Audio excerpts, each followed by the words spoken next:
Technique d'isolement.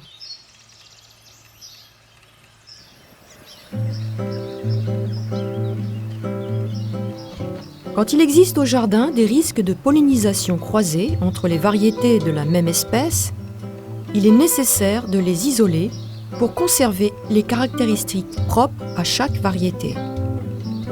Plusieurs techniques d'isolement sont possibles.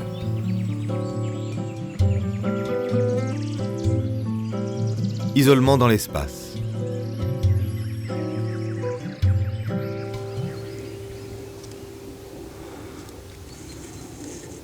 On peut tout simplement cultiver une seule variété de chaque espèce dans une parcelle, et faire de même dans une autre parcelle, assez éloignée, de façon à ce qu'il n'y ait pas de fécondation croisée entre les variétés. Les distances d'éloignement sont indiquées pour chaque légume. Elles dépendent aussi des facteurs environnementaux et du type de pollinisation. Si ce sont les insectes qui pollinisent, quelques centaines de mètres de distance suffiront. Par contre, si la pollinisation se fait par le vent, il faut prévoir une distance beaucoup plus importante. Une haie très épaisse, par exemple, va diminuer fortement les risques de transport du pollen par le vent et par les insectes. Beaucoup de fleurs dans le voisinage immédiat des porte-graines aura pour effet d'attirer les insectes et de les détourner des fleurs d'autres porte-graines.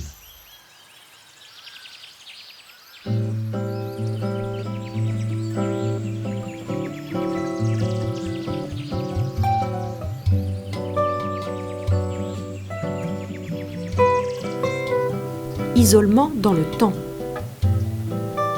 On peut décaler les périodes de culture de deux variétés d'un même légume. Les floraisons ne s'effectuant pas en même temps, les risques de croisement seront impossibles.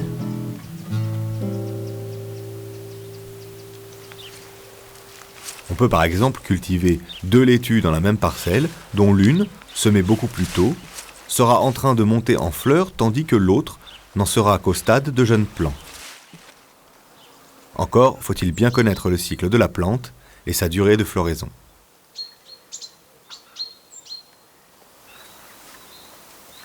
Isolement mécanique. Le voile moustiquaire est un allié précieux pour produire ses graines en toute sécurité. C'est un voilage très fin qui doit être choisi en fonction des insectes et de son objectif. Empêcher les insectes de rentrer ou bien les tenir à l'intérieur. Ces moustiquaires peuvent être utilisés de plusieurs manières. On peut tout d'abord voiler une seule fleur. Cette technique est réservée aux fleurs hermaphrodites et autofécondes pour une production de semences en toute petite quantité. On entoure une fleur encore non ouverte d'un petit manchon en voilage que l'on attache avec un lien de façon à ce qu'aucun insecte ne puisse pénétrer. Il faudra enlever le manchon quand la fleur sera fanée pour que le légume puisse se développer tranquillement. Et ne pas oublier d'étiqueter le fruit réservé pour la semence.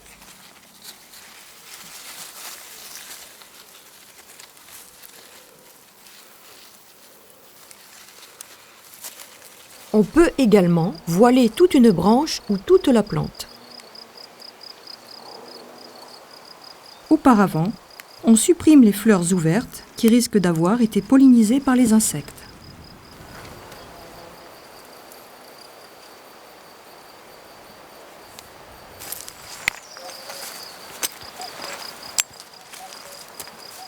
L'installation de cages voilées ou de tunnels voilés est très efficace pour obtenir une production de graines plus importante.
On regroupe les plantes hermaphrodites et autofécondes sous le même tunnel moustiquaire afin de les protéger des insectes.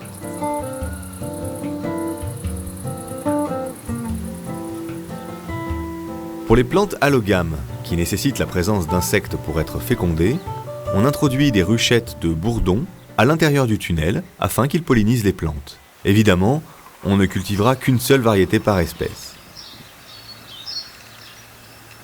Pour amortir le coût de la ruchette, il est préférable d'avoir un grand tunnel avec beaucoup de porte-graines. On peut aussi utiliser le voilage alterné pour multiplier dans un même jardin 2 variétés de plantes allogames de la même espèce, comme par exemple 2 courgettes de variétés différentes. Sans ruchette de bourdon, on cultive sous un tunnel voilé une variété d'une espèce et sous un autre tunnel voilé une autre variété de la même espèce. On alterne l'ouverture des tunnels un jour sur 2 tant que les fleurs s'ouvrent. Le premier jour, on ouvre le tunnel numéro 1 et on ferme le numéro 2. Le jour suivant, on fait le contraire. On veillera à ouvrir les tunnels tôt le matin, car les insectes commencent tôt en été leur journée de travail, et à fermer tard, quand il n'y a plus un bruit dans la culture. Avec cette méthode, on constate une baisse du nombre de fleurs femelles pollinisées, et donc du nombre de fruits. Malgré tout, la nature étant très généreuse, le jardinier récoltera la quantité de semences nécessaires pour les années à venir.